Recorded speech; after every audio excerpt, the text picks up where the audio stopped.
Hi there, and welcome to the Intellectual Adventure Podcast. Today's episode focuses on creative inspiration, where to find it, and how do you take action on it. We're joined by the majority of our panel today, as well as a guest, who I will let introduce themselves as we get into the show. This guest offers a lot of wisdom, as well as a lot of insight into the creative process, how they've taken action on it, and where they've gained inspiration. I can't wait to jump into today's discussion, so without further ado, let's get trekking on today's intellectual adventure.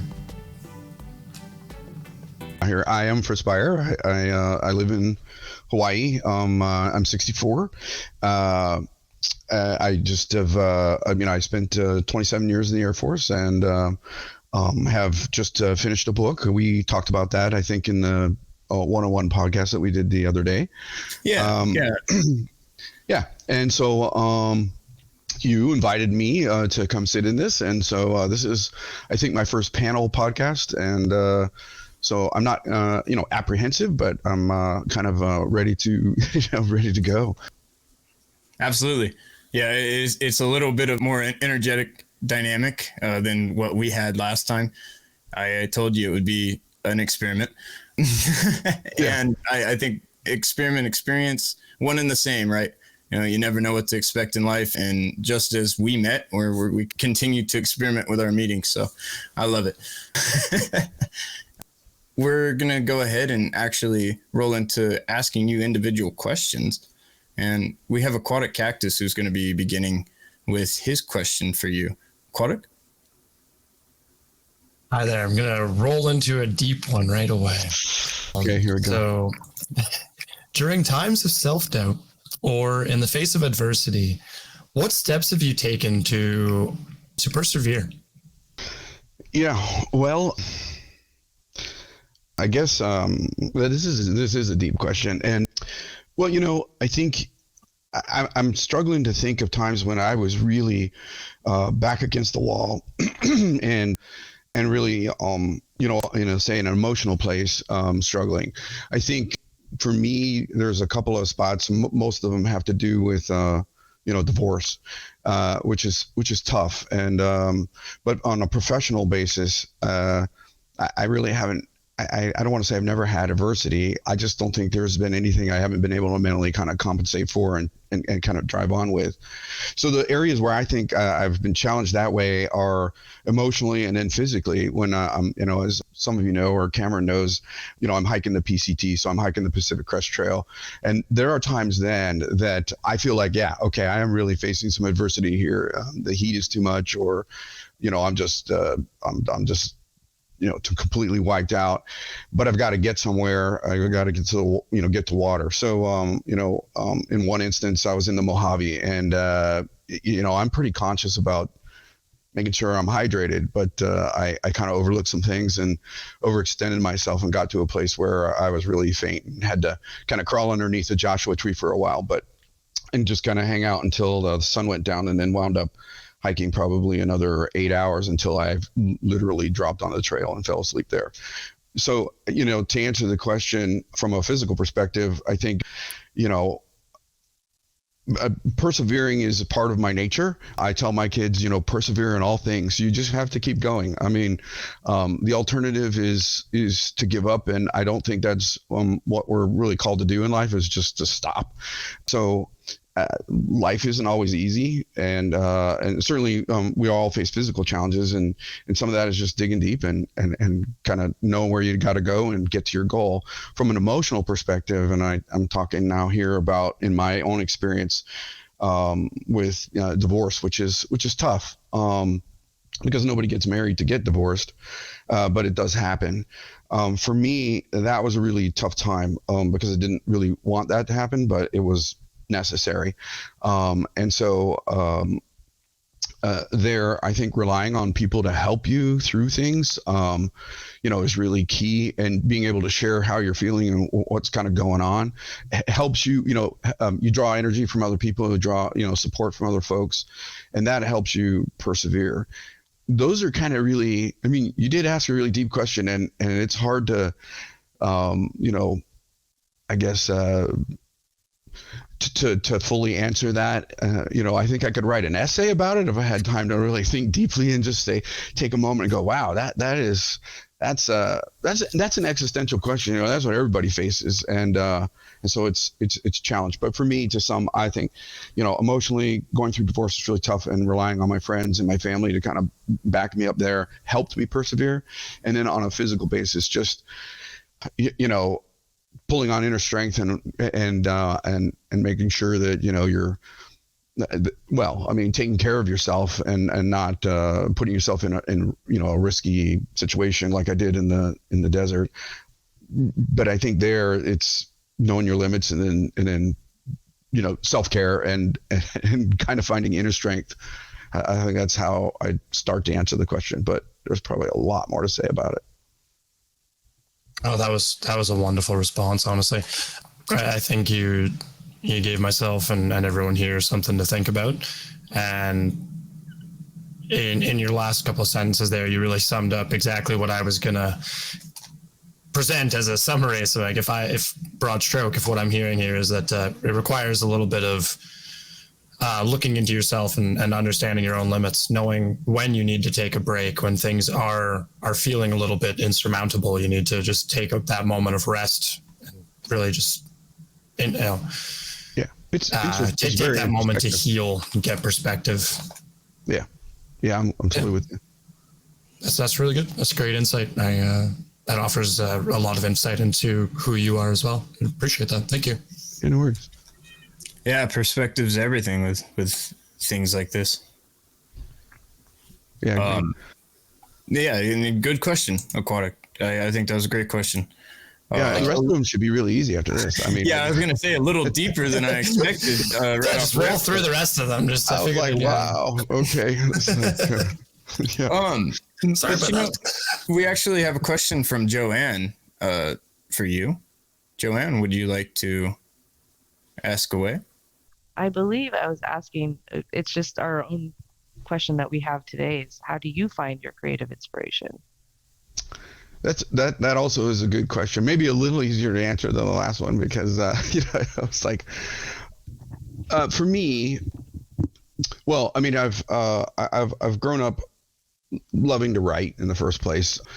I do it professionally as a matter of my work, but most of that is very formal and really stilted. I mean, it's stilted. It's like, you know, you're writing bureaucratic stuff, and you know, so you're just informing people or you know, trying to convey thoughts and ideas that aren't necessarily creative, right? But for me, like I said, I do like to write. I do like to paint, quite honestly. I don't do a lot of it at the moment, but I work in watercolor and oil, so that's kind of a thing I like to do. I'm probably not very good, but I make myself happy doing it. Now, so I think to your question, right, is how do you find that inspiration? And, you know, for me, some of it comes from, as I've discussed with Cameron before in the other podcast, for me, sometimes it's just being out in nature. I am not a religious person. I say that with a caveat, meaning I grew up a Catholic. I was raised in the Catholic Church. I sort of fell off the wagon, and I'm happy with that. I'm a happy hypocrite when it comes to those kinds of things. But being outside and seeing creation, and understanding that I'm small, and then understanding that, you know, like particularly at night when you look up into the sky and you see, you know, everything from the Milky Way and, you know, on into just into infinity, man, it's like a wow, and it's overpowering, and sometimes certainly always humbling. So when I'm out in the wilderness, I get inspiration from that. I also get inspiration from my life experiences. So, and I think that's true of everybody, to be honest with you. But for me, you know, as we've discussed, and like I said earlier, I spent a long time looking for my birth mother, because I was adopted at a really young age, you know, about 18 months, and was you know, spent 23 years looking for my biological families, which is what this book is about. That search and discovery and reunion. But I took inspiration, I think, from not only nature, but I took inspiration from, you know, my life experience. So by that I mean going through hard things, going through divorce or going through, fatherhood and parenting and loss, of family members, parents, etc. I write some poetry, and that those kinds of things, those life experiences are kind of where I, had to grapple with those on a, psychological level, emotional level. And that led to sometimes, a painting or some poetry or, maybe a short, not story necessarily, but a short essay on, this, that, or the other. So that's kind of where it comes from. That's I think I'll put a period there and say, okay, that's a good answer. Thank you for that. I was finding a lot of things that resonated that I can definitely. I was gonna show you what I have. This is my journal for poetry and writing, because that's, Yeah. so it's Yeah, really for me, cool to hear. yeah, I'm totally with you. For me, for example, having, spent a lot of my life not understanding necessarily why I am who I am, and from an adoptee's perspective, that's a thing where you don't really know why you have preferences or attributes, physical and, emotional and others, right, or talents. And spending your life not really knowing that, and then finding that is really overwhelming. I mean, emotionally, but it's super fulfilling, I must say. But in that search, in that journey for that, there was a lot of moments of like a lot of self-reflection, and that led like I said, to a lot of creativity and just capturing my feelings, about like, where am I going, what am I doing, who am I, and all that kind of stuff. So that reflected in poetry and painting and writing. No, wonderful points. I think this is great so far. Let's continue with a question from myself. What's your favorite music genre? Again, probably not as hard as the first question, but it's right there. Yeah, pretty basic. Yeah, so I'm 64. I'm a baby boomer. I grew up with music, and I kind of have a theory on this, but I grew up with music, coming out of the 60s and 70s and a little bit into the 80s. By the time it got into the 80s, I was like, this stuff is like not right. So I do like, I love Motown. I like R&B. I like pop music from that era. So if you're asking me my favorite, it's probably, things like Marvin Gaye and the Supremes and some of that stuff. But some of my best memories as a kid were, riding in the back of my uncle's, convertible Mustang, going down the road and listening to Shimmy Shimmy Cocoa Pop by, I forgot the group, but so there's these little vignettes in life where you remember music. But I would say probably my favorite is 60s pop and Motown sounds. I like classical. I mean, there's a bunch of stuff that's really good, but that's the short answer. That's great, actually. Thanks for that answer. Sure. What's yours? Oh, my favorite. Man, you really did the Uno reverse card. I wasn't ready for that. My favorite really is my mom might either hate me or love me for this one. Metal. All right. Yeah. I love metal. Just metal? You know what? Metal? There can be a metal black anything. Metal, grindcore, symphonicore, operatic metal. The reason I like metal is it's really emotional connection. My stepdad used to be a radio DJ in Sonoma. He was best friends with Guy Fieri for a long time and had a really good connection with like that group and kind of backstage stuff. And he ended up kind of getting a back injury that perpetuated his chronic back injury, and he ended up in a situation that cost his life. So I have a lot of connection with metal deeply to my family, and actually my stepdad, I think, died either yesterday or today, 7 or 8 years ago. So I'm just kind of, it's been like something that's been on my mind lately, and so I've been listening to a lot of metal, and I'm happy from it. Metal makes me happy, and I used to be scared of it, so I've come far.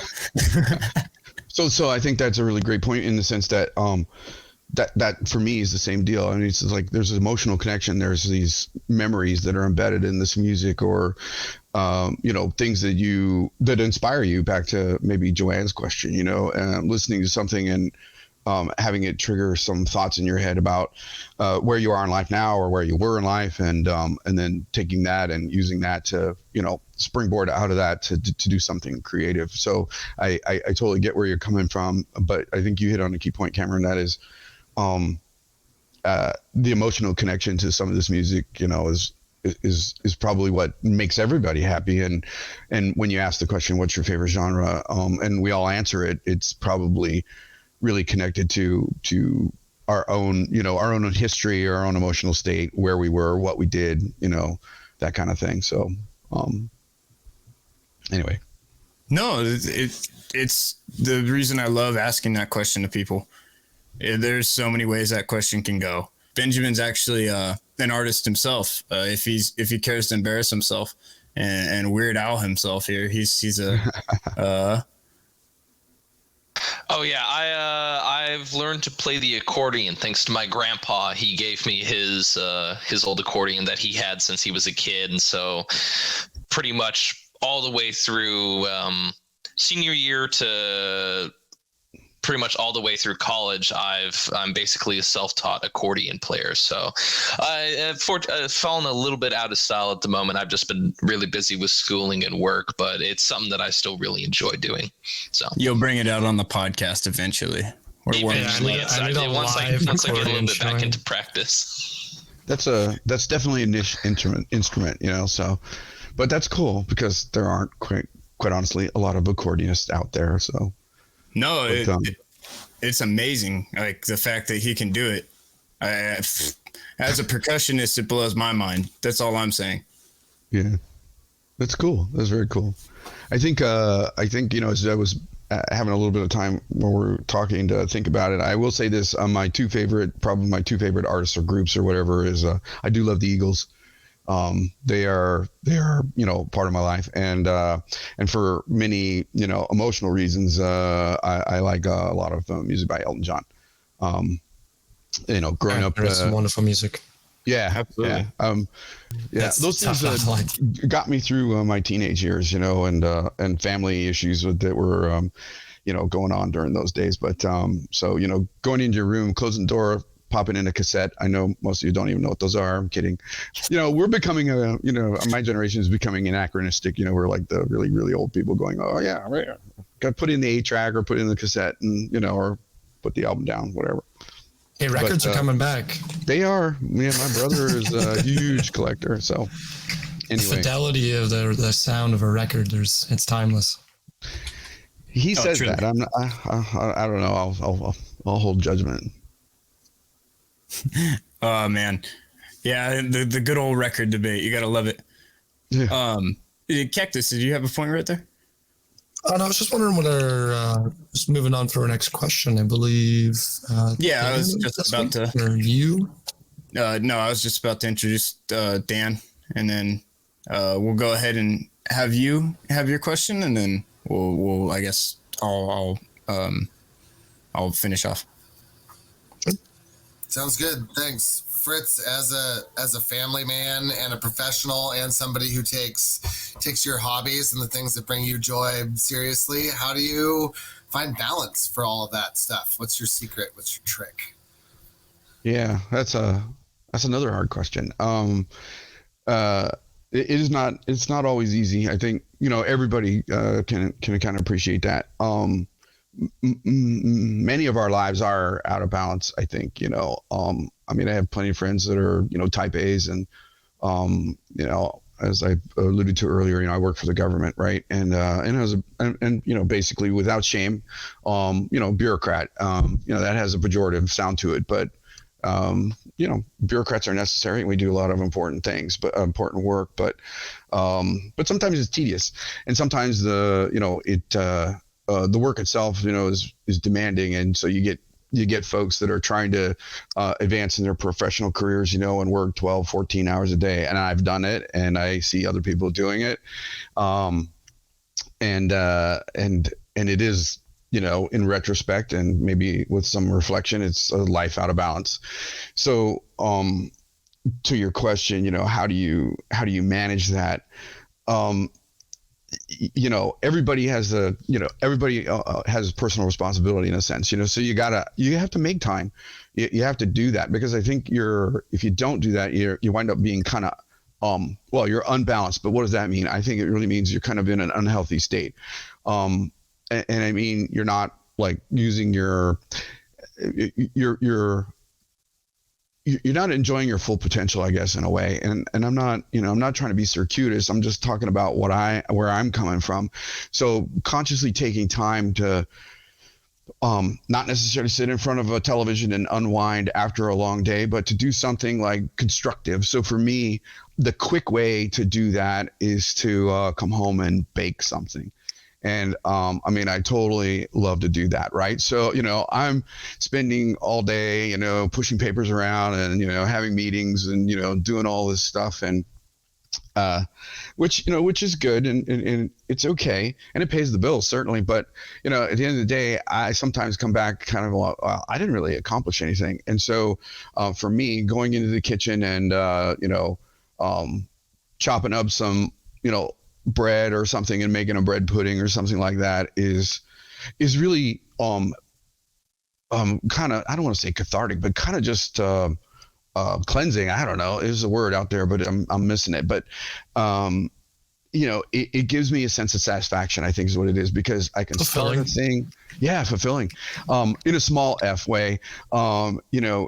But you get to start something, you get to follow the formula, and then, you get this thing at the end that, everybody's like, wow, this is really good. And, and then we're all, stuffing our faces, eating calories that we don't need, but it's, still pretty cool. And I get a sense of completion, it's sort of like packaged, it's like, okay, I did that and now we're done.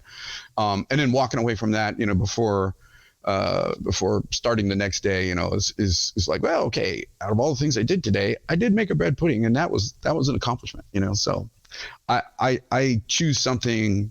So to answer the question, I choose something to consciously help me keep that balance as much as I possibly can. Sure. That makes total sense. That really resonates. What really resonates with me, because it's something that's been coming up for me. Something you said that you make the choice, instead of unwinding, to do something productive. And I think that, man, I've been dealing with that too, right? That mental state where, I'm so tired, I just need a few moments to myself, versus, all right, like, what do I do need some time to myself, but I could include my kid, instead of like zoning out, like you said, in front of the TV, I could go play a game with my kiddo, or go sit and chat with my wife, or go like do something for them, to go pet the dog, do something that both brings me value, but it also adds value, and not just feeling sorry for myself for being so tired. Yeah, no, I'm totally with you, Dan. It's for me, I think it's like picking something that's small, achievable, and brings you, a little bit of joy in a moment. It doesn't have to be, a Renaissance masterpiece, but it's just a little something that, kind of like, hey, this is fun. This is engaging, and I think there's, the outcome is something that makes me happy or makes somebody else happy, and I'm not like, my brain isn't really stressed in doing it, and those, I think, are the things that I look for, and baking is one of those things that just, when I default to it, it's just like, okay, what am I going to do? Because I can go work in the garden or whatever, but usually I'll walk back in the door and it's like, okay, I'm just going to make I'm going to make a cheesecake or something, and just do that. Yeah, I think to put a pin on it too, one thing that I'm also finding is really helpful that you said is finding something small that you can complete begin, enjoy, and be done with. I think so often our lives are full of these extended projects, and they're constantly weighing on our minds and constantly entwining with our nervous system. And it's really, but we like to get stuff done. So it's really therapeutic to be able to create something in a small amount of time that brings us joy or serves some purpose. So I think thanks for that reminder. Yeah, kind of the quick win. Yeah, and actually Aquatic has something to add to this point real fast before we move forward. Aquatic? Yeah, honestly, you brought up something that's kind of been lingering in the back of my mind. I was going to get to it when we got to the open format discussion, but it ties in perfectly here. Creative inspiration, where to find it. And I think this part acts on the taking action on it. Taking action on it for me means regardless of your emotional state, regardless of, the self prohibitors that you put up, the say, oh, I can't do that. I've got to do this, and this, especially someone who struggles with attention deficit hyperactivity disorder. I have to break things down, and Benjamin will be able to relate to this. I have to break things down, but then I also overthink everything. So I can't break things down too much. So I can say, oh, I got to do the dishes. But the reality of it is I can't tell myself I have to do the dishes. Because if I have to do the dishes, I probably have to clean off a counter surface, and then I have to clean out the sink, and I have to wash the sink, and I have to do all these things. But the small win, like you were talking about, is really where it's at. You get that little bit of dopamine by, oh, I don't have time to do all my dishes, but I have time to do 5 or 6. Mm-hmm. And while I'm doing those 5 or 6 dishes and they're drying, I have time to quickly wipe up my counter. Well, now my to-do list is halved, and I didn't even put all of those things on my to-do list. It was just kind of like, oh, I'm already doing this. And if you can allot your brain that allowance of, I'm already doing, 5 or 6 dishes, maybe I can just do the rest of them. It's that small win that kickstarts the productivity. And you guys said it excellently in a lot of your points there. Just putting something out into the universe is a really key part of creationism. It can be awful. It can be the worst cheesecake that you've ever made, but you have made roads into creationism, into creativity. Into creativity. We know what you meant. And you've started to build on the creative process. You've started to say, okay, there is inspiration there. There's something that I can do. And as Dan said, that level of, feeling productive just because you got that small victory, there's something to be said about that for certain. Yeah. Well, first to speak on what, to add on to what Aquatic was saying, especially with, I also have ADHD or ADD, kind of groups together with going and writing a book and having that kind of like drawn out creative process, especially given what you've described thus far. It's extremely emotional and process to be able to try to go through and actually write something about your life. When you do happen to find or come onto a creative moment where you're like, oh, that's actually something I should add or I should think about. Some that I struggle with ADHD is I will hyperfixate.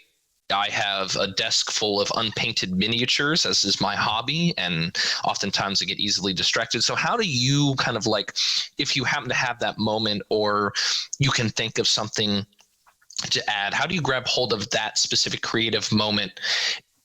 Maybe hold on to it, retain it if you can't do something with it for the time being. Yeah, good question. I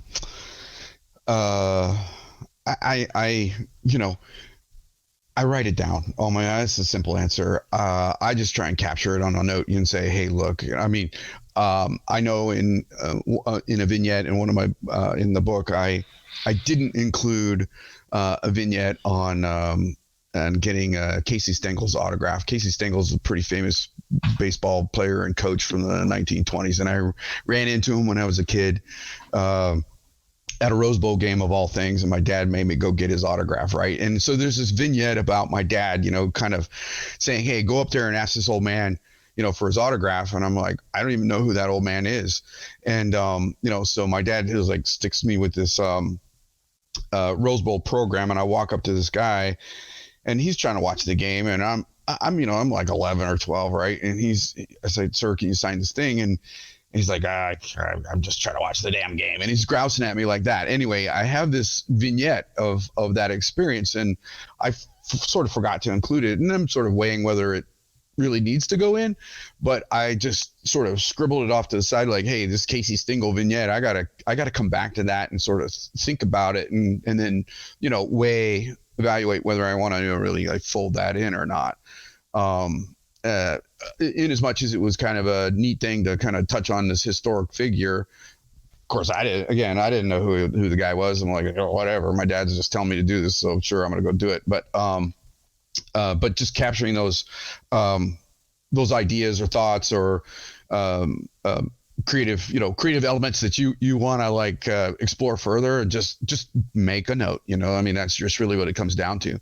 And I don't know how that relates to miniatures, but maybe it's just a matter of like taking one and focusing on that, and just, like I said, back to the small wins thing. It's like knock one out, and then and then see where it goes.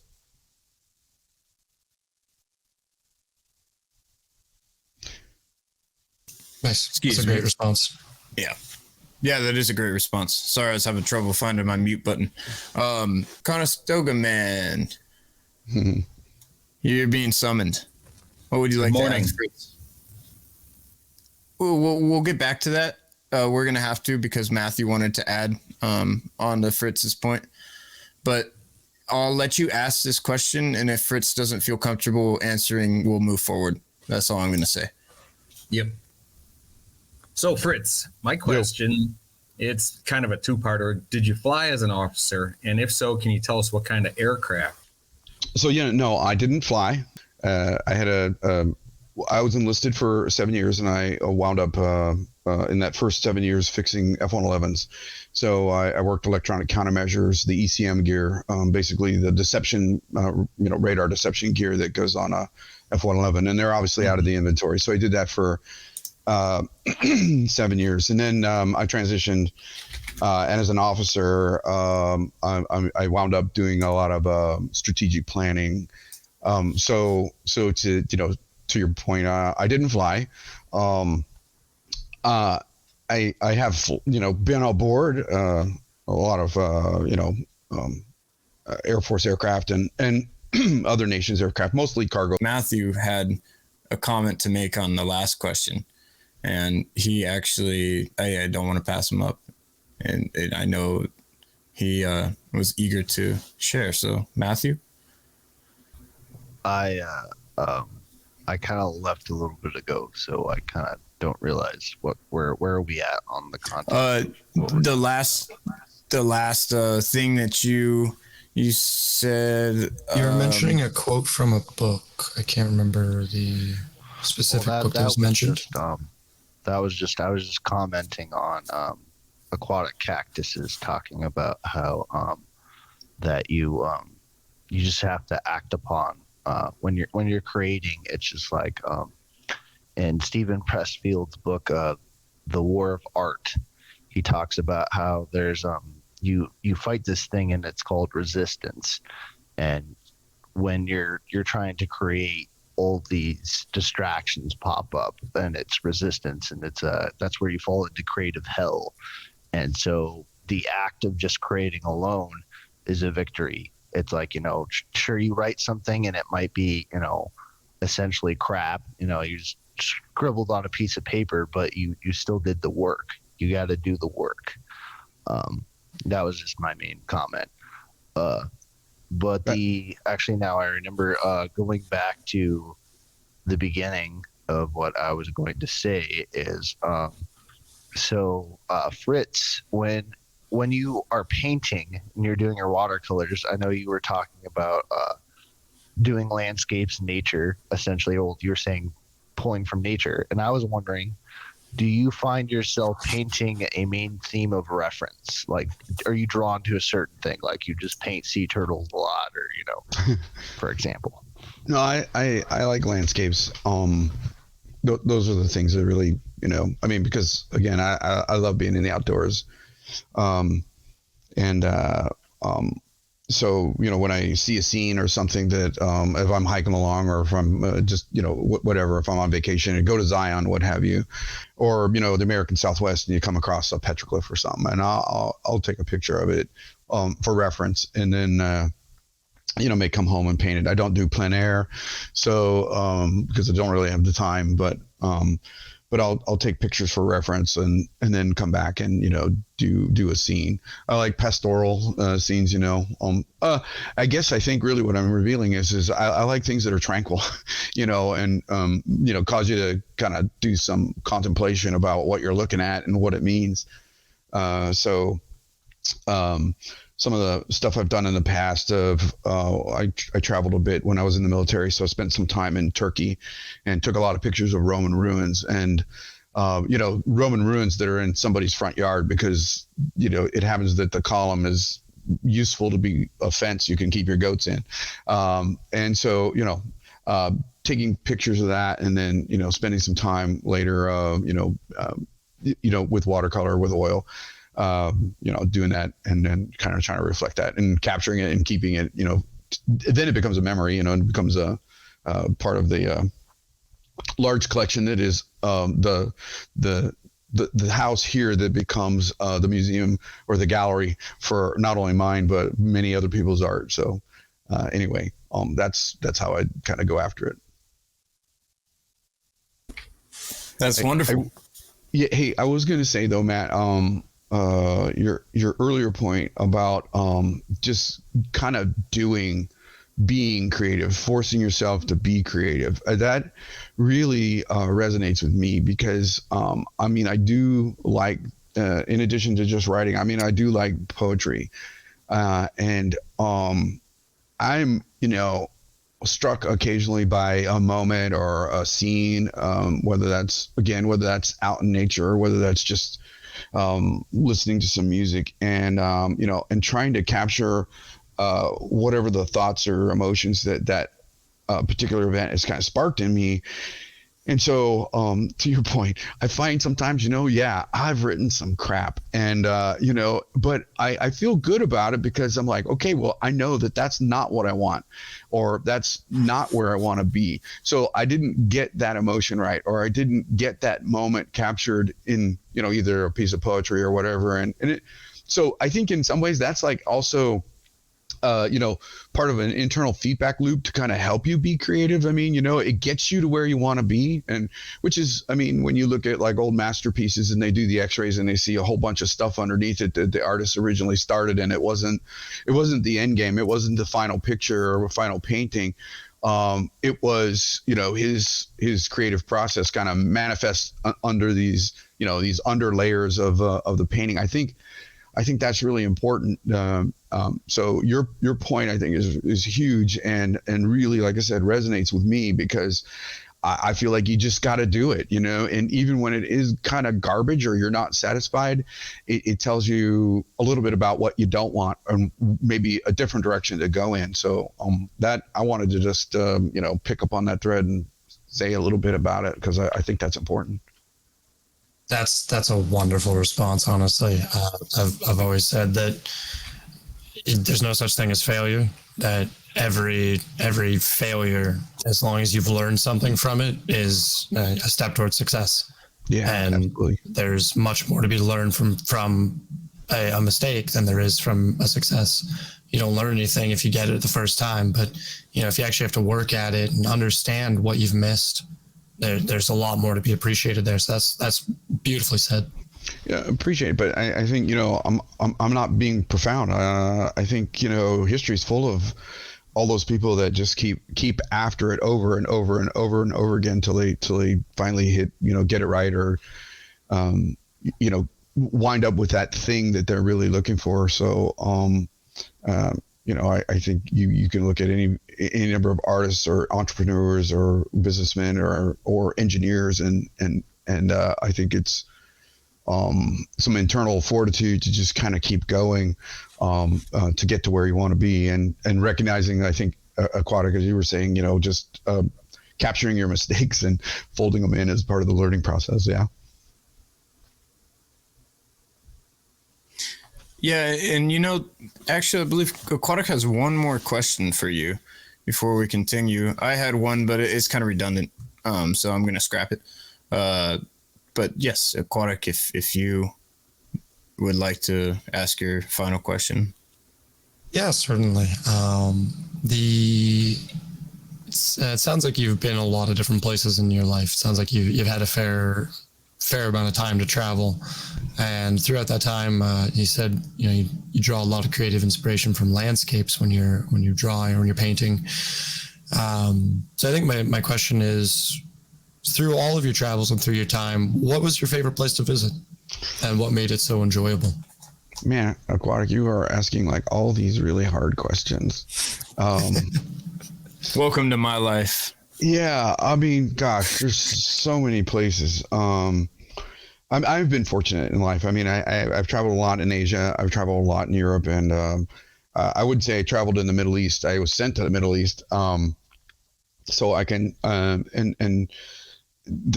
there aren't a lot of places there that I really want to go back to. So I can take that off of the table and say, okay, there's maybe that part of the world isn't my favorite.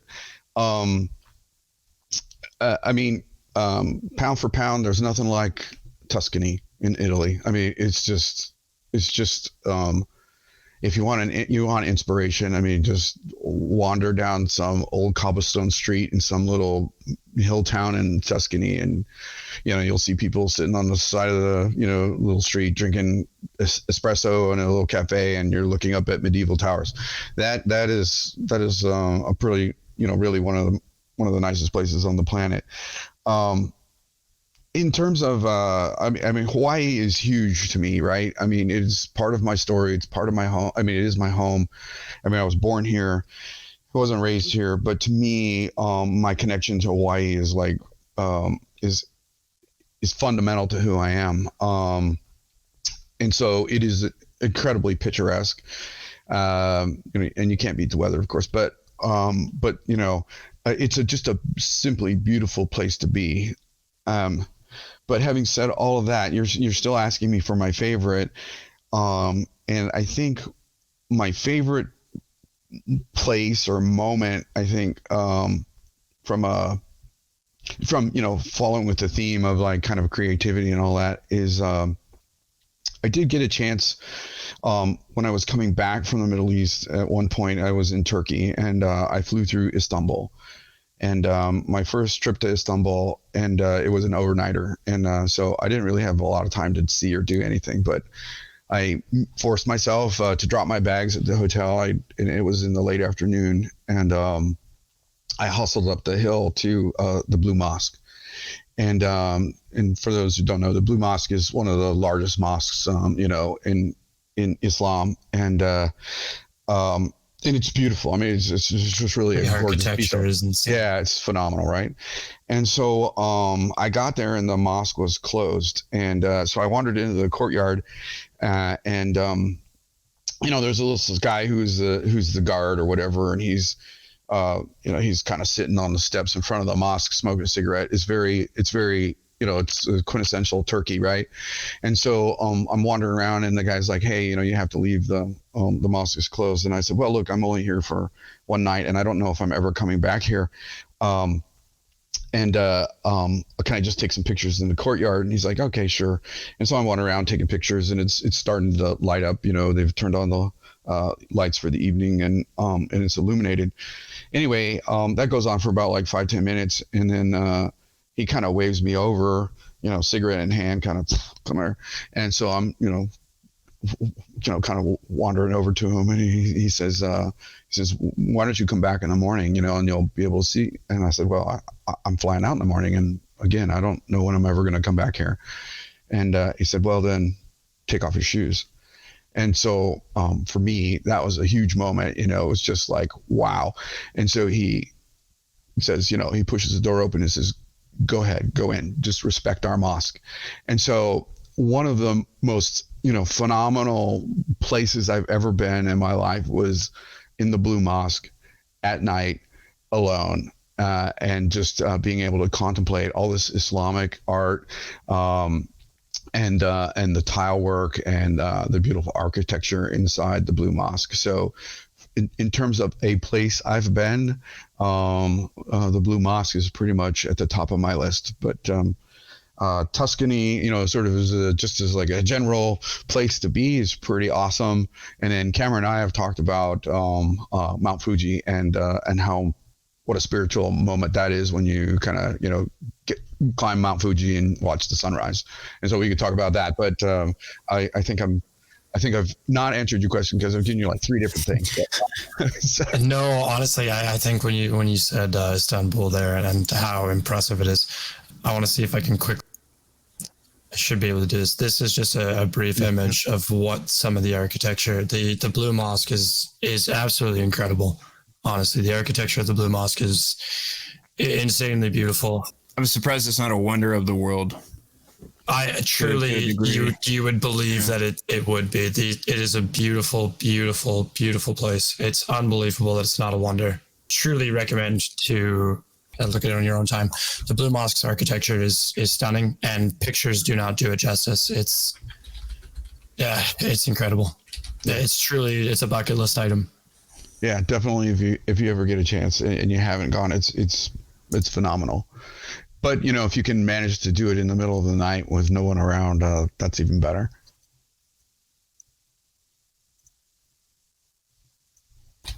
Well, that leaves us with no more questions. We have the main topic discussion to dive into, and I open the doors to everyone involved here today to consider adding their bit on creative inspirations.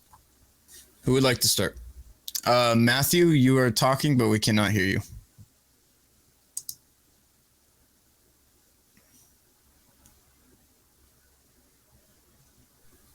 What? Oh, it looked like you were talking. We just couldn't hear you.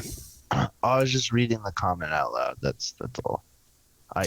Sometimes I read the comments, but then I read it out loud because I'm one of those people that can't read to themselves in there. But no, you're fine. It was just coincidental timing. But that still, the question still stands. Would anyone like to begin? If not, I will begin. Dan, I saw you just unmuted. You can go ahead. Yeah. And then Jeff, I see you after. I'll talk a little bit about creative inspiration. And for me, like, what little creative inspiration comes to me I don't know. It's really not anything I do. There's a lot of things. What I create most of is just ideas, commentary on the world. I like to record my observations. Sometimes, at least in my mind, I have these very profound epiphanies. But it never, ever comes to me at a convenient time to record it or write it down. Like, a lot of it's in the shower. A lot of it's when I'm driving.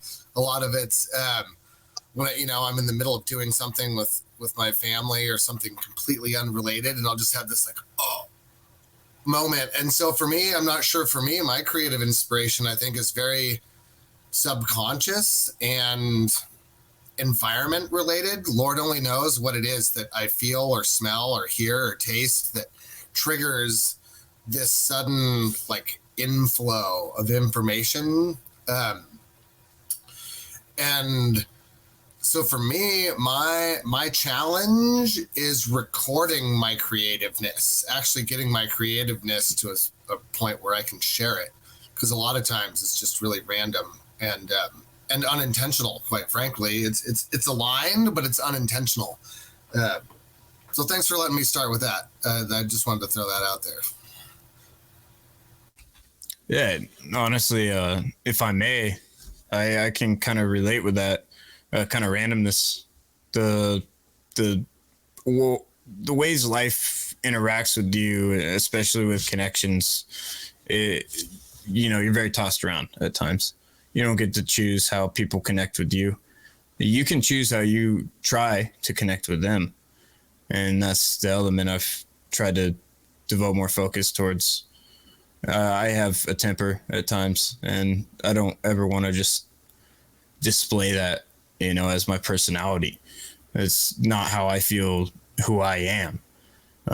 But you bet your butt, anyone who knows me knows that I have that, and it's a side that I'm not necessarily shy of, ashamed of, but it is like it's a hindrance to my creative inspirations directly, because it really affects the way I view others. And when you're trying to create things, you want to share typically to others. You don't want to necessarily take or hide it. Like, it's the connections just don't like to interact, anger and creative spirit. So, you can be passionate, but again, it's like, when does passion turn to anger? Well, when does anger turn to passion? The two can interchange, and it takes a balance and a discipline among your steps to really effectively do that. And I think a lot of people like to pretend that they can do that before they're actually finding the success that they had hoped to achieve at a level when it started. And I think that's the point I'm getting to, is creative processes take a lot of growth, and you have to be willing to change, in my opinion. Personal. Yeah, no, that was very well said. I don't really disagree with anything that you said. Except maybe that I understand the aversion to creation while frustrated, but I think that ties back into our earlier point, where sometimes you have to create something while you're frustrated. You have to make a sculpture while you're mad and really get it out, and then look at it and go, wow, that, it doesn't resonate with me. And you see where that emotion either takes you in a different artistic direction, and it's something that you do resonate with, or something that, like a lot of Van Gogh's paintings were done in times of intense emotional duress. He lived a very fractured life. So it's to say that, should he have not created just because he was angry or frustrated or depressed? I would say no. I would say you still need to put those things out there, because the people that are happy and doing great, they're not going to connect with your frustration, with your deep emotional pain. But there's someone out there who's struggling with something. It could be completely separate, but they resonate with the way that you decided to portray it, the way that you displayed your own raw emotion. And there's something authentic about the connection that's made through that anger, through that frustration. Yeah, if I may too, just to edit what I said there, because I realize the truth of the matter is there's no perfect explanation for emotions via words. It just doesn't exist. So it's really hard to frame.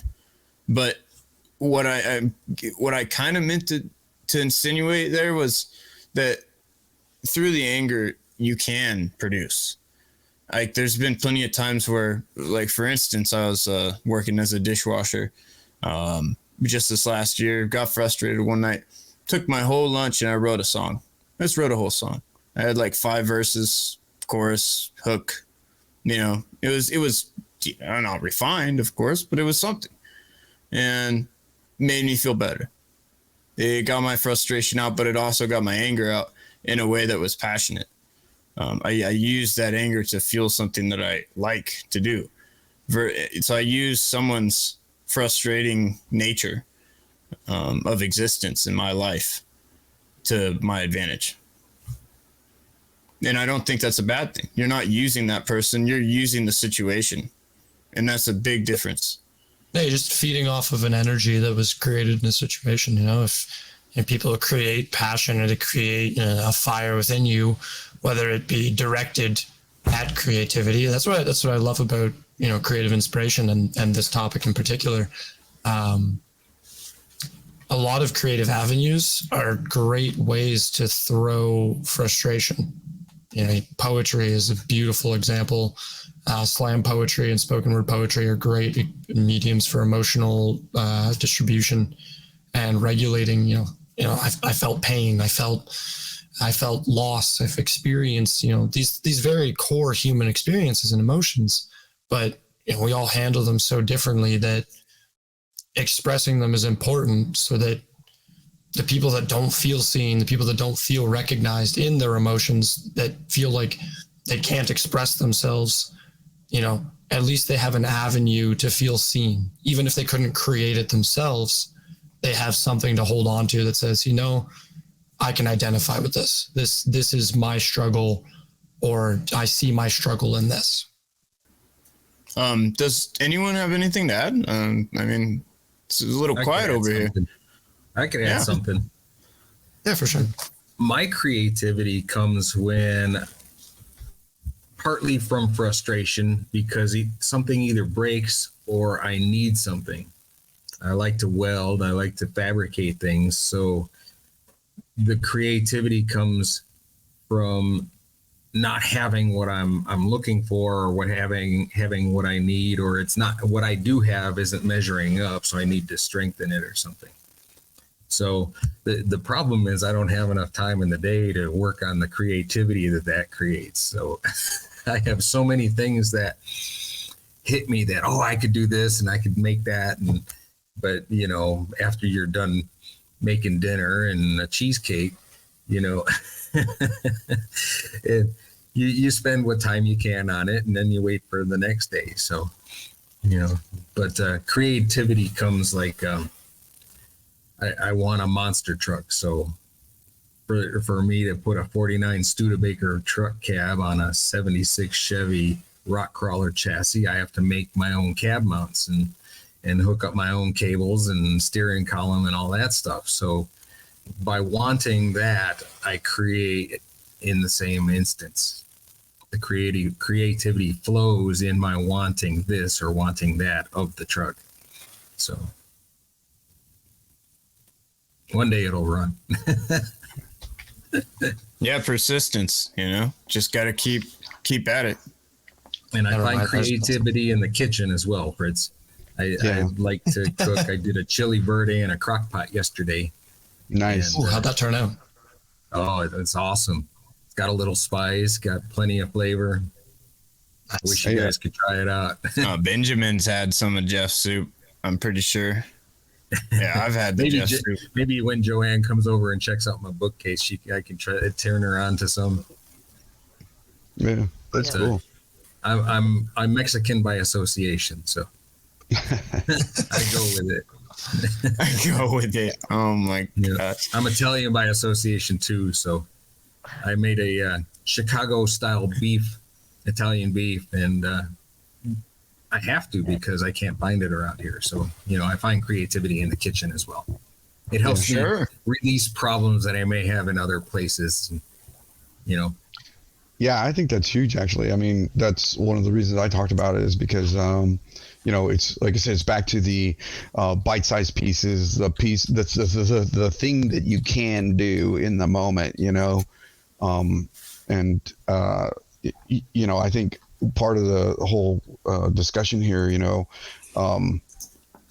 we're using a different part of our brain when we're being creative, right? I mean, it's not that orderly, business side of the brain. It's something that's kind of more unconstrained, and definitely emotional, and definitely. So when Cameron's talking about frustration or anger and the balance between that and leading into creativity, I mean, that all makes sense.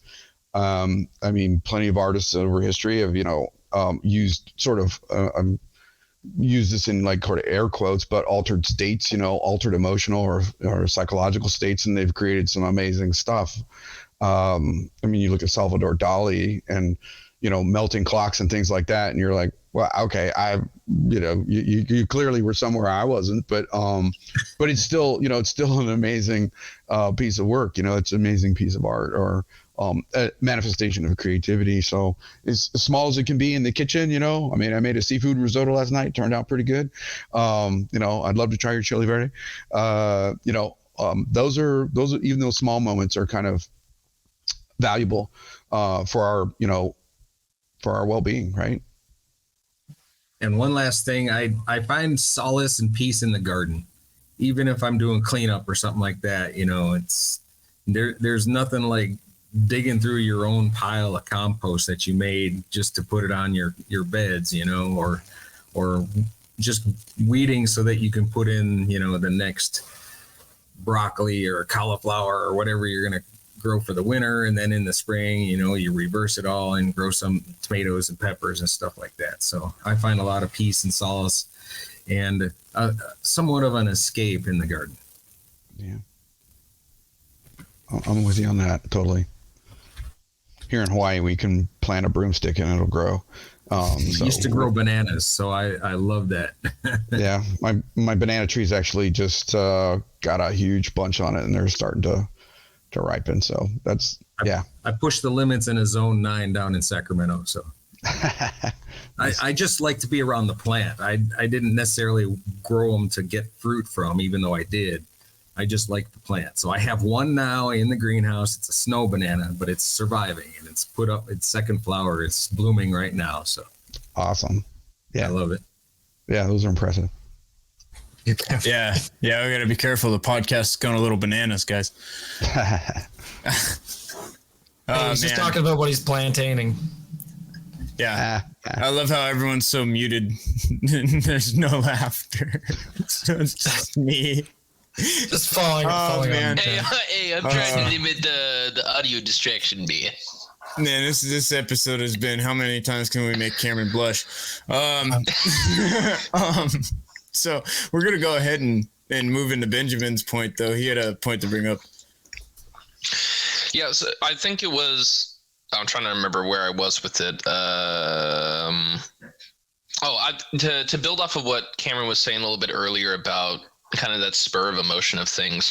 For me, part of like a spree that happened during 2020 when COVID hit and everyone was locked inside. For me personally, that was a really hard time to be taken away from all my friends, to be out of the house and stuff, to be locked in the house, trying to find work and go to therapy and stuff. Within that time, I was listening to a lot of Johnny Cash and a lot of folk music. But for me, it was in that time, that was when I found my most potent music ability. It was in that time that I actually got the inspiration to start writing my own music and kind of talking about how I was, even if it was the most abstract thing, just listening to all that music, and I found that creative root, and it allowed me to do a lot of different musical stuff. So I totally feel Cameron on that. Like in a moment when you feel something and you just have that spurt of inspiration, just that drive in that moment to go and write all that out or to go and create that piece. It's sometimes hard to find, but when you do happen to find it, it is a very powerful thing. And it's really good when you feel that strong creative urge.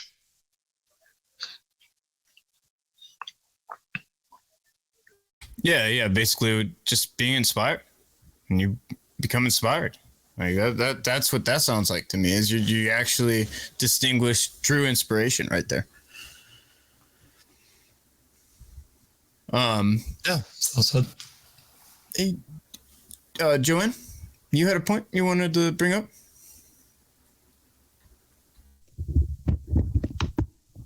Yeah, I just wanted to add on to what Benjamin was saying too. I will literally stop mid-sentence talking to my friends to go find a piece of paper to write down what it is that I want to get down so that I don't lose it. And, just run off looking for a pen and piece of paper, or I'll be, I bought my phone specifically for the camera that it has, not for the features, because I don't really care about the features. I just want it to be able to take good pictures. And I will stop in my tracks. I'll back up my car. I'll turn around. I'll do whatever it takes to go and get that thing that I saw and try to capture it the way I see it in my head. And those things don't always happen. It can get stalled. It can get stagnant. And unfortunately, when that happens, it's usually emotionally based. But when you find yourself coming out of that, it's really powerful to be able to stop again and find that thing that inspires you, even if it does turn out to be a piece of crap. It's still something that starts you up again, still something that creates, that you can create and be part of again, and then you start again from there and keep going with it. So I just, that's where I find my creative inspiration, is just whatever it takes to get to that point of creation. Just create. It doesn't matter what it is or what it looks like, just create. Yeah. No, wonderful point to add, honestly. Dan. Thank you. Yeah. Yeah, go for it, Dan. Yeah, I've been taking some notes and kind of reflecting on this too, right? And we were talking about earlier. You were talking about creating when you're mad or angry, or like the different emotional states, right? That can inspire creativeness. And just thinking, about how life, like physicalness, right? Like life is pain and struggle, the physical aspect of it, right? Like, why does my cup sit on the desk? Because the desk is holding it up while gravity's pulling the cup down, right? There's this like struggle. But our perceptions of this struggle are what give it beauty, or maybe don't even perceive it. We don't even see it as struggle at all. We just see the colors. And I think because again, certain things bring us joy, but there are very few things that we create that don't require destruction somewhere else, right? Like, where does your pencil come from? Where do your paints come from? Where everything, creation is kind of like this cycle of creating, destroying, replenishing.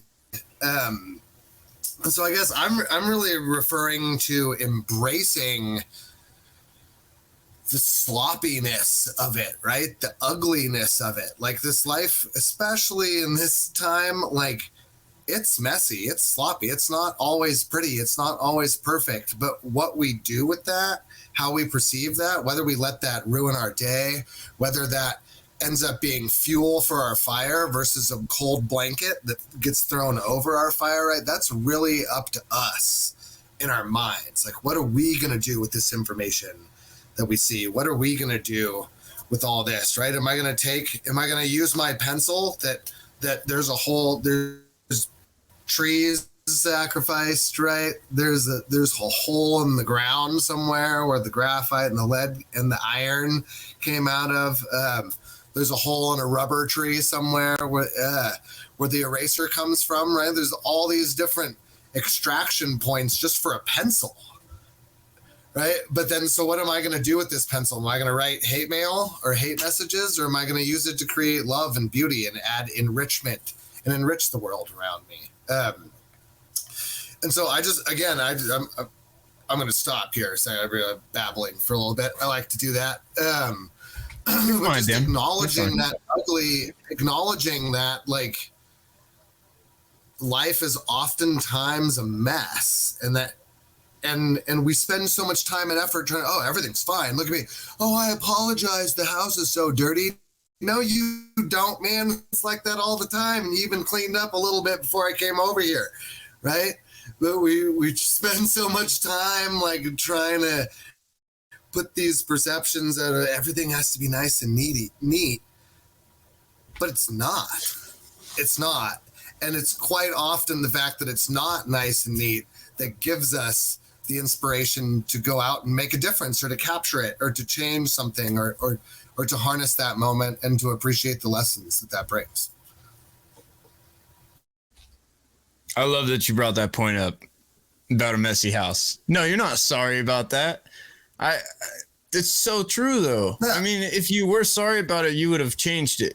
You would have fixed it. I do that all the time. I'm speaking about myself here too, right? I do that all the time. I'm like, oh man, I'm sorry, it's such a mess. No, actually, it's better. Yeah.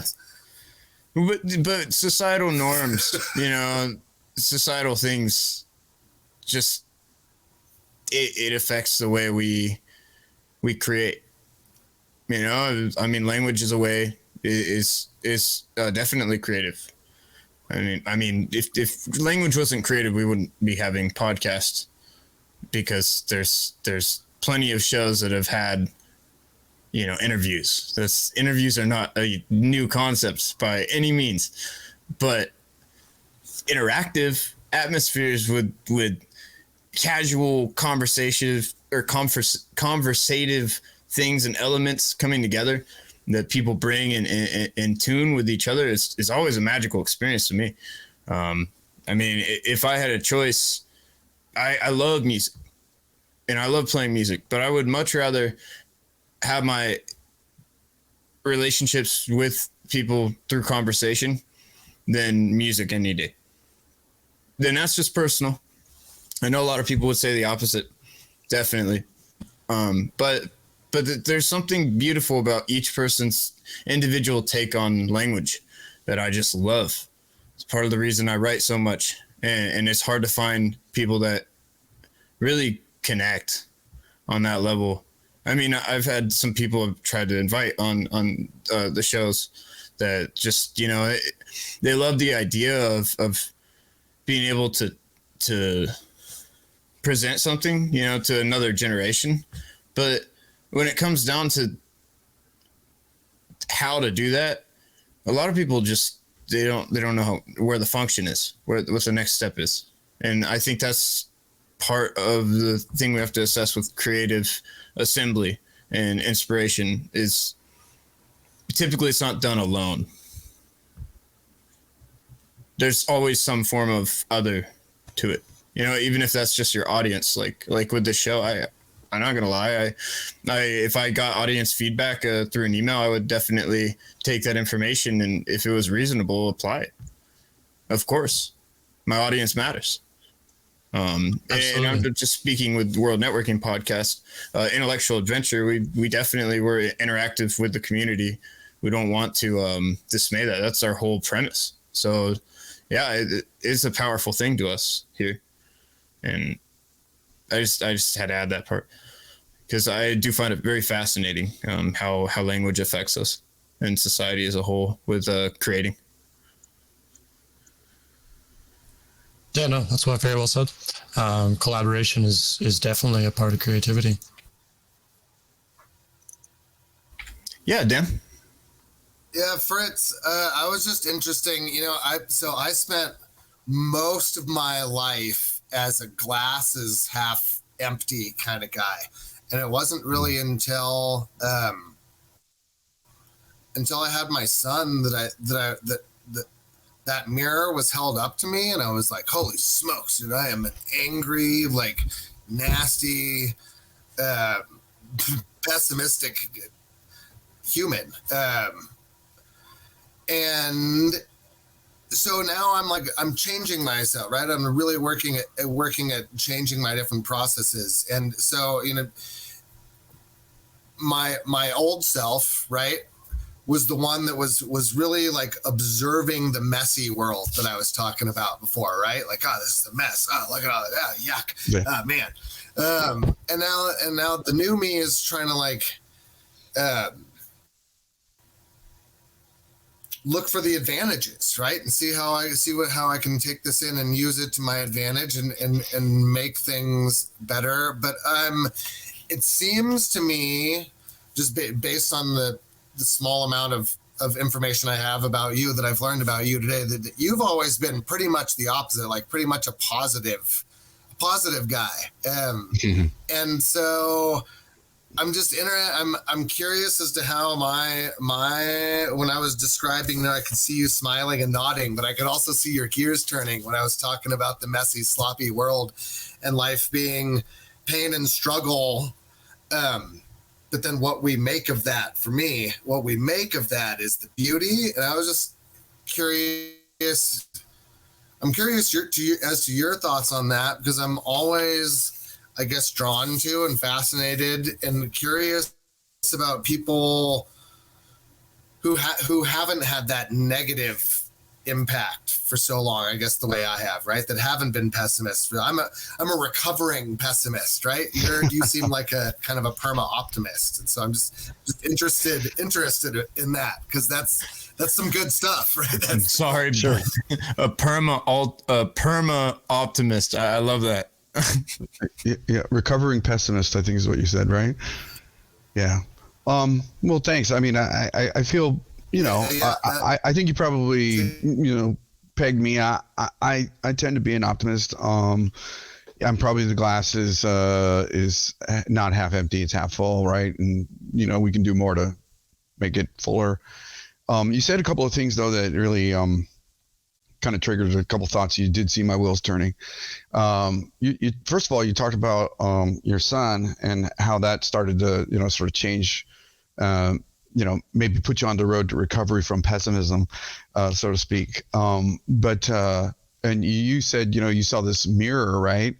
It's interesting because as an adoptee, right, and in adoption circles, there is this concept of what they call mirror hunger. I'm gonna tie this back to what you said, but this concept of mirror hunger is about adoptees that don't have this connection to another, genetic or physically related person, and they're craving that. They're craving the ability to see themselves in something else.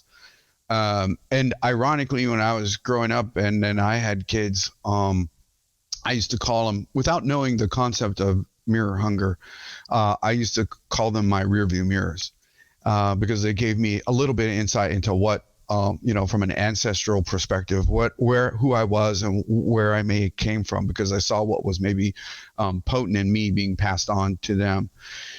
So your use of that phrase, the mirror, and looking at your son in that way, and him helping you reflect on your own, on your own state where you are. I thought, that's just like, wow, okay, that's really cool. And I wanted to say something to you about that, because I do think, having a purpose is important, and being able to focus on your purpose. And this ties back to creativity and where you get your inspiration for it is actually, you find a place where you're really at peace when you know what your purpose is. And when you first introduced yourself, you talked about some of the things that you wanted to do. And those things to me were one, manifestations or expressions of creativity. You wanted to create a safe place for people, and you wanted to create healing places. And on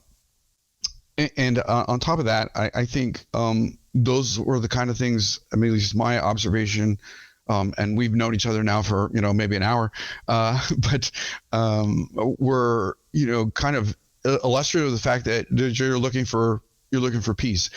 So your connection to those things that you want to accomplish, the healing place you want to create, and your son are the kinds of things that I'm not telling you this. I'm just suggesting that, can help you on your road to recovery from pessimism, because there's something out there worth, part of your purpose is your son. Part of your purpose is creating your healing place. And that purpose can maybe change the paradigm a little bit and bring you to a place where maybe the glass is really half full. There's a lot of potential there. There's potential in your son. There's potential in the things that you want to do. And I think that's pretty huge. I wish you well on your recovery from that, but I get where you're coming from on it. I mean, everybody has dark times and, has dark moments, and you got to kind of fight your way out of them. But ultimately, I think it's in here where you, like you said, you find your purpose, and that's fulfilling, and that changes the paradigm of the glass being half empty and half full. And I look forward to, the rest of my life and doing the kind of things that I want to do, and checking out of human life by saying, hey, I did these things, and they mattered in small ways, and maybe a few of them mattered in big ways. And I think that would be, a good way to go, to be honest with you. And I think, honestly, I think you're on that path.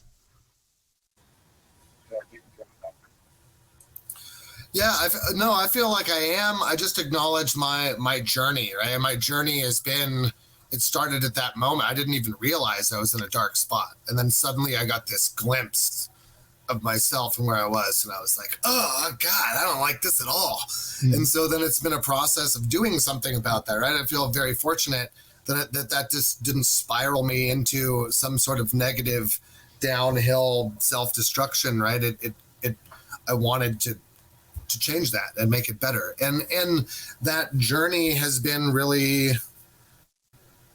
amazing, right? The perspective, the things that I've learned about me, I wouldn't have learned again had it not been for those struggles, for that dark place that I had to kind of crawl up out of. I'm also a recovering Catholic too, so I have lots of recovery circles that I dabble in. Yeah. Well, seems to me, who would have thought all these things in life create some trauma, right? Yeah, but that's, back to this whole theme. I mean, that's where sort of all this creativity comes from, is our experience, right? Or our human experience. And whether it was something good or something bad, we draw from it. And it's whether it's in the moment or the accumulation of our history. Those are the places that, you draw your inspiration from, whether it's a walk in the park or whether it's having a child or whether it's a really dark time. All those things aggregated, make us who we are in the first place. And then secondly are the things that, you kind of draw from to be creative. And in my particular circumstance, it was the sort of the trauma and the grappling with being an adoptee and looking for my biological families, and being a military brat and being dislocated and disrupted, in childhood over and over and over again. So, that's what's, kind of propelled me in a lot of ways. So, I like I said, I think you're, I actually think you're on a good path. Yeah, Benjamin. Thanks. Me too. I actually there was something else. Did Ben have something? No, I'm sorry. There's just a slight delay, Dan. So sometimes the audio between you and the group gets slightly off. I didn't mean to cut you off. If you want to present another point, go for it, and then Benjamin will go for his. Awesome, thanks. I did. Fritz, when you were talking earlier, also you were sharing about your experience as an adopted child, and you made a comment and you said why I am who I am or something like that, and that really struck me. I think again are two very different places that we're coming from, right? I believe Joanne had a point to that. Yeah, Jeff's got to go, but he's happy to join us for the discussion. I was just going to add to what Dan and Fritz were talking about with you. How you are who you are. You are the sum total of all your experiences, and that's really as simple as that. And I think that is a powerful way of being. You are the sum total of all your experiences, and allowing that to be what it is, to be to allow that in and let that just be, having that. I'm trying to explain it. It's not coming out right. Joanne, I would say, and I don't know that you're directing your comment to me at all, but from my perspective anyway, I think yeah, you are the collection of your experiences. But when I was talking about why I am who I am, and trying to answer that question for myself, part of at least my conception of how it is that you're not only the collection of how you've been, all these experiences, how you were nurtured, right? But there is an element of for me that I found very powerful is the element of genetics. That code, that DNA code is really amazing, and it manifests itself in such unique ways that I saw because I was not connected with my biological family or any of those relatives, right? For 40 something years of my life. So here I am writing poetry, here I am being creative, here I am looking for inspiration, yada, yada, yada, all that other stuff.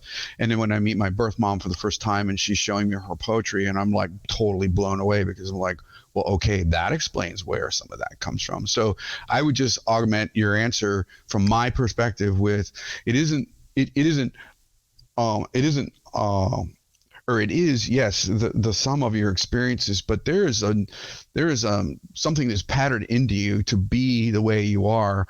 And for me, and speaking only for me, you know, in terms of that question, why I am who I am, which I could not answer for many years, and now can, it related back to the physiology of where I came from, my genes and my DNA, and how that was all put together between my birth father and birth mother, right? And who I am. So my birth father being very mechanical and hands-on, kind of very practical man, and my birth mother being this artistic, creative person, and I've become this amalgamation of it. And then as I have experienced life and accrued all those experiences, that too has sort of shaped me. And so when I answer that question, it's all of what you said, but I also think it's, for me anyway, a little bit about the canvas that it's been written on, the canvas that has been painted on, right? And that came from my genes, and it came from my parents, my birth parents.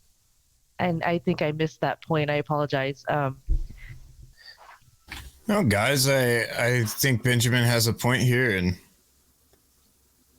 these are all really great points. It's some that I actually have just kind of like listening to everyone talk about these different things. It really is that the different medias and forms of expression and art really are the medium of validating your experiences, as both Fritz and Joanne and Dan were saying. It's just like, you may not see yourself as an artsy kind of person, or even in writing, having those different ways of not only expressing yourself, but also showing your experiences and saying, this is what I have gone through in my life. This is what I have felt throughout these different phases of my life. And these experiences are mine. These feelings are mine. This is how I perceive the world.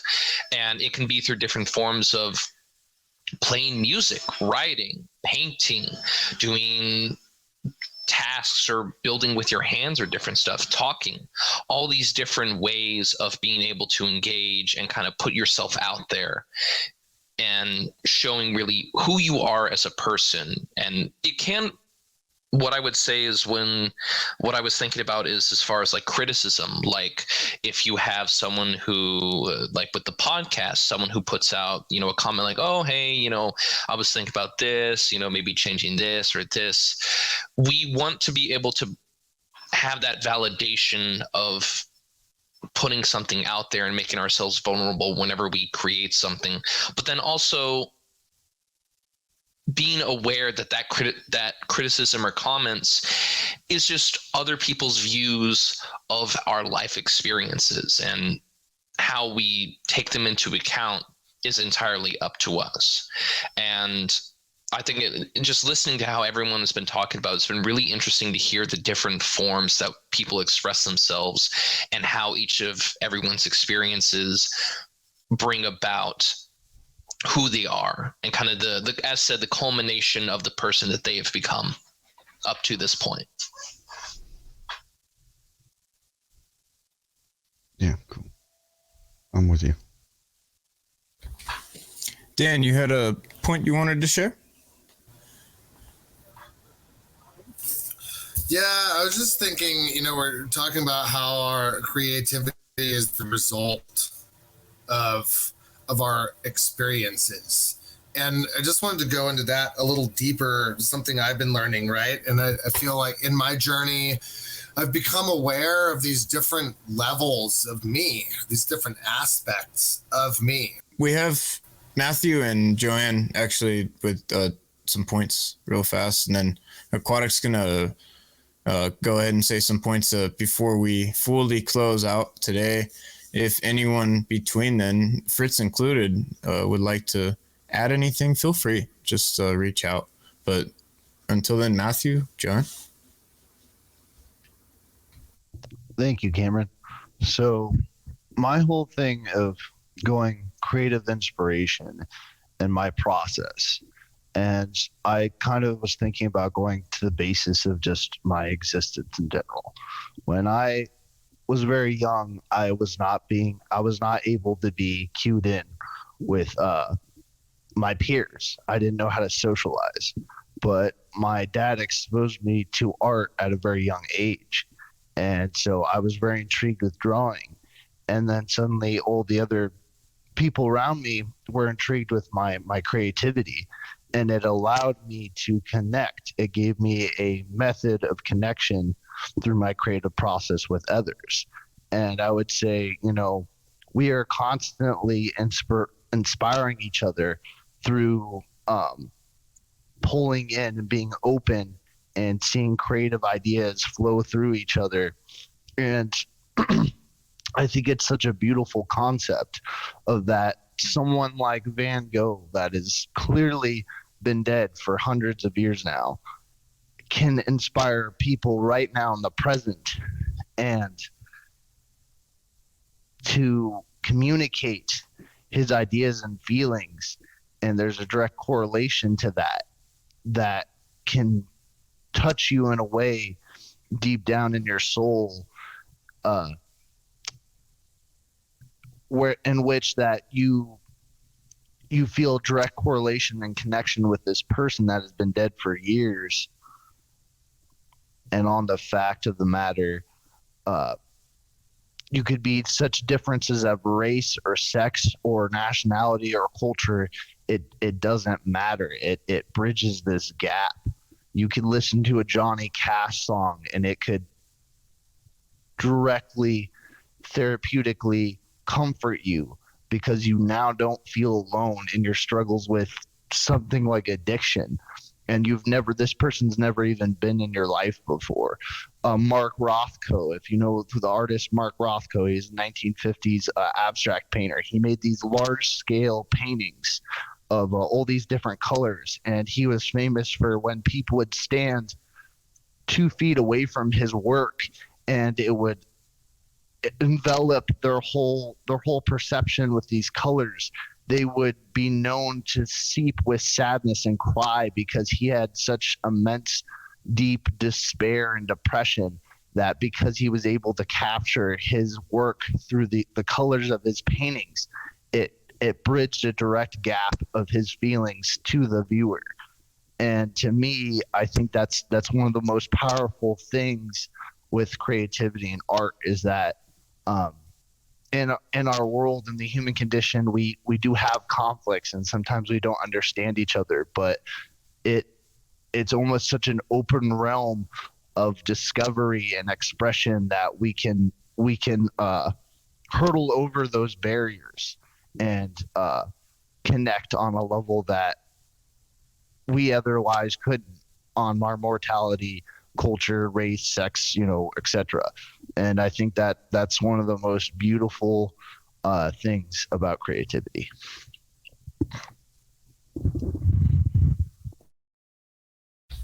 Well worded point, honestly.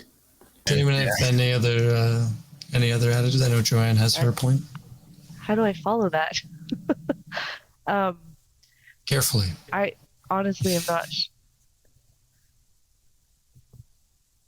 I think I was just going to add something to the creative inspiration point that I had made, and that, when we just find our inspiration anywhere, right? And 3.5 years ago, I didn't have a single tattoo on my body. And after the things that I went through, in the darkest places I've ever seen in my life for myself, I now have stories to tell that I am very happy to show and have people see and understand because of that. And so that's another way that I've been inspired, is by putting my story on my arms and my back, because that is how I've been inspired to rise up and be like who I know I can be as an artist, as a mom, and every day is different, right? But being creatively inspired is also in that manner. And that's all I wanted to add, was that, there are the different ways that we can express ourselves in these ways is just astounding. Yeah, like opportunities to come together like this, it really is a blessing. Nothing short. Maybe it's not perfect. Maybe we have mistakes or blunders, whatnot. Human error, right? But the experience is worth the struggle, in my opinion. I mean, it is what it is, right? Well, it's all about perspective, right? Glass half full, glass half empty. Or You is got the to glass choose. just there? The glass is just It's there. Schrodinger's glass. We don't know if it's empty or full until it's observed. Pretty much. Yeah. Yeah, you never know until it's the present, right? And you're in the moment. Glass is a concept. Okay, now we might be getting a little too far. The glass is merely a construct of my mind. What even is a glass, if I may ask? Hey, Cameron, I was going to say, as you guys are wrapping this up, thanks for, having me here and all, but, Absolutely. What a great topic. I mean, inspiration, creativity, where do you find it? How do you employ it? What change does it make? And, across all the conversation, I think, different aspects of that have kind of popped out as we've been talking, but, at the end of the day, it seems to me like, what matters is, when we talk about creativity and inspiration, is at the end of the day, when you do create something, its relevance to you, and how it makes you feel, how it, either validates or bolsters some kind of emotion or feeling, and it helps you grapple with that. And secondly, how that translates to other people, because a couple of times we were talking about how stuff resonates with other people, and we've seen, an artist who's been long dead, and you can still look at, Haystacks, or you can look at, Starry Night, and you can go, wow, that's amazing. And then you're connected to that person, you're connected to that creative moment, and you're changed,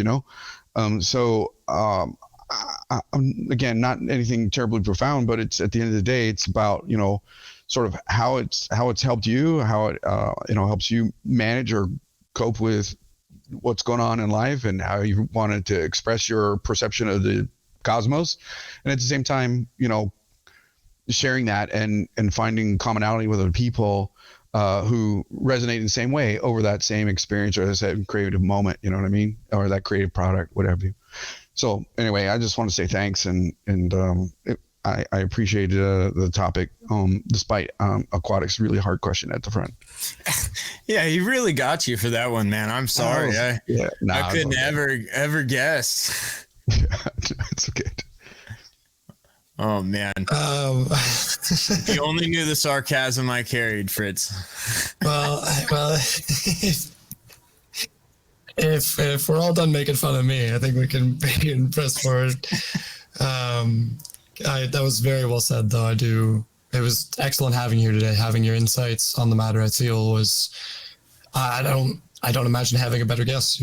I appreciate your patience with us and our shenanigans, and I appreciate the wisdom that you brought with you today. It was truly refreshing. Thanks. Appreciate it. Ditto. What? Honestly. Truly, he said it the best. But just gonna read over my notes here. My experience, creative, taking action. Okay, yeah. So some important things that I wanted to talk about today. We talked about a lot of different avenues for creative distribution, which is awesome. I love that idea. Creative distribution is a key part of it. Putting pen to paper, taking a picture, writing a poem, penning a song, listening to music, reading a book, finding an avenue that can inspire creativity or that can express creativity is super important. And I have the word snapshot of the soul written down. And I truly find that creative expression is exactly that.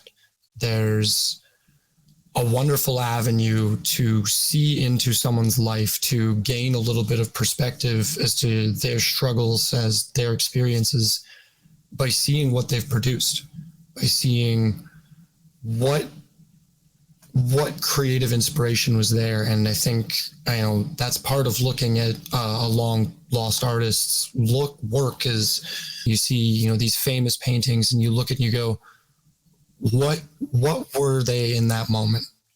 Who were they in that moment? And who were they trying to be? They had goals, they had an intent, and this is what they put on canvas and said, this was worth it. This is a final result that I can be happy with. Because you have to wonder, if that's what made it on canvas and was salvaged, what made it onto canvas and was burned and was thrown away and you discarded in frustration and saying, this is awful. Whereas the creative thinker or the artistic person would look at it now and think, dear Lord, the emotion that was poured into this mistake of a piece it might have been the greatest insight into their life. And we won't see that because we missed that snapshot, that moment in their experience that they were choosing to share with us.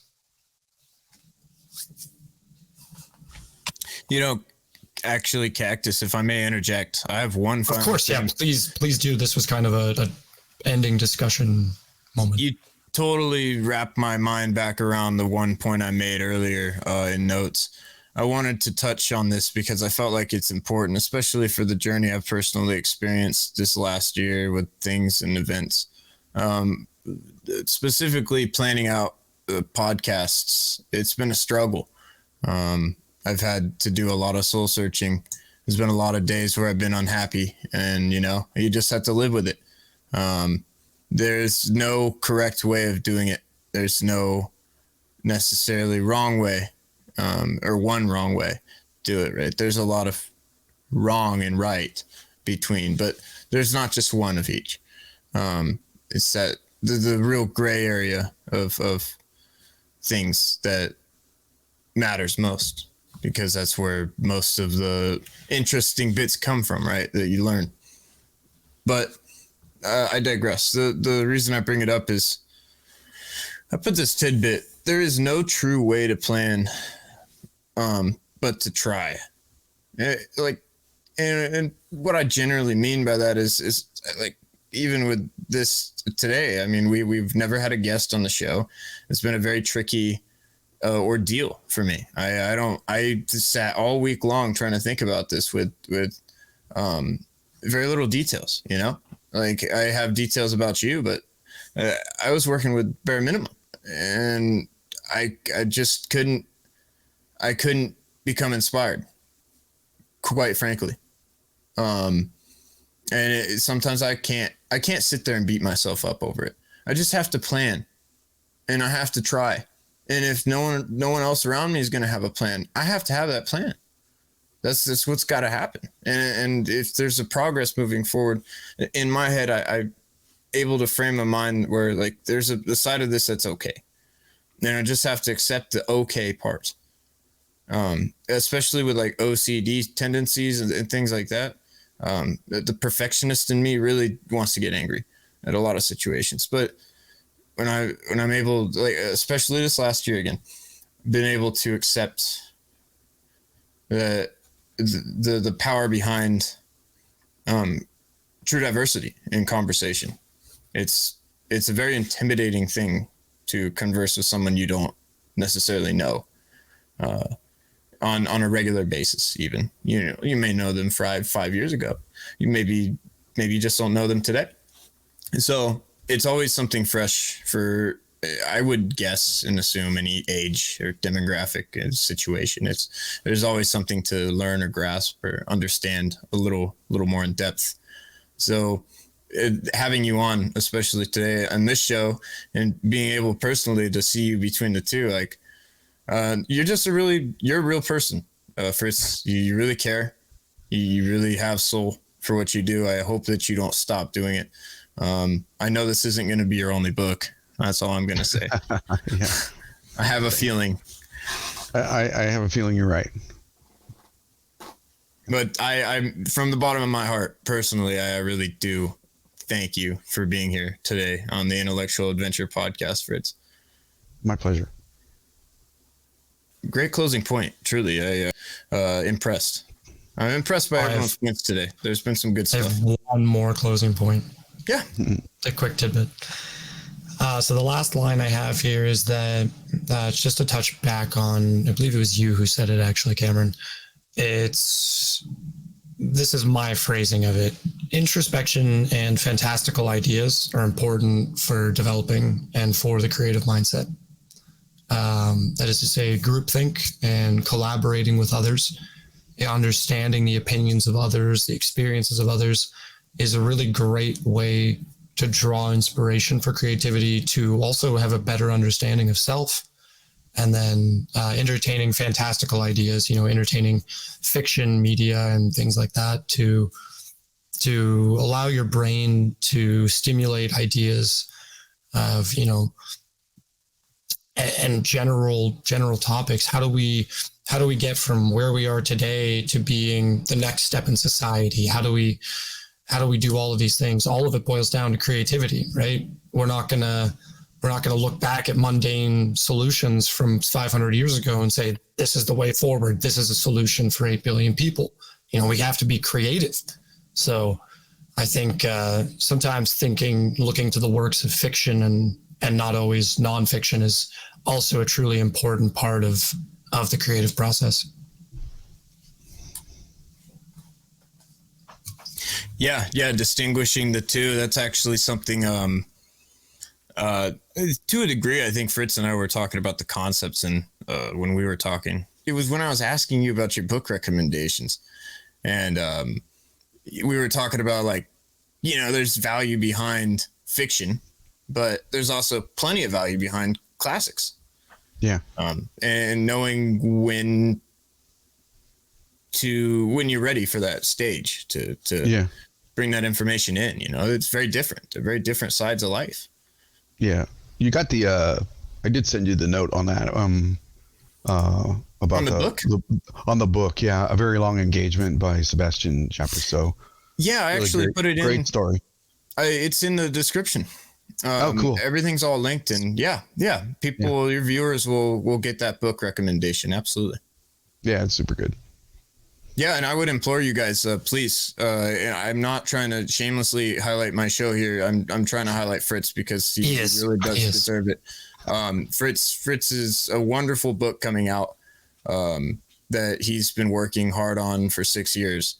He has all sorts of details on there that we got into a whole nother discussion, quite literally.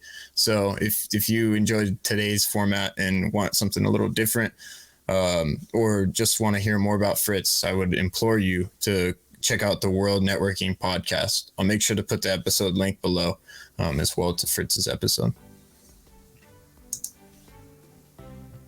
And with that, Cactus, would you like to close this out? Absolutely. So, as we always say, and as was definitely said earlier, thank you everyone for joining us today. This was truly an intellectual adventure. I can't say I was not stimulated. This was fascinating, hearing a lot about each person's different perspective on how they find creative inspiration, how they take action on it, how they deal with some of the struggles along the way, and that they experience struggles along the way, because that's part of the human experience. And I think today really emphasized that aspect of it. So thank you to all the viewers, and thank you to everyone here who attended. And this was a wonderful episode, and I can't wait for more of them in the future. Absolutely. Until next time, this has been an intellectual adventure. Thanks, everyone. Bye for now.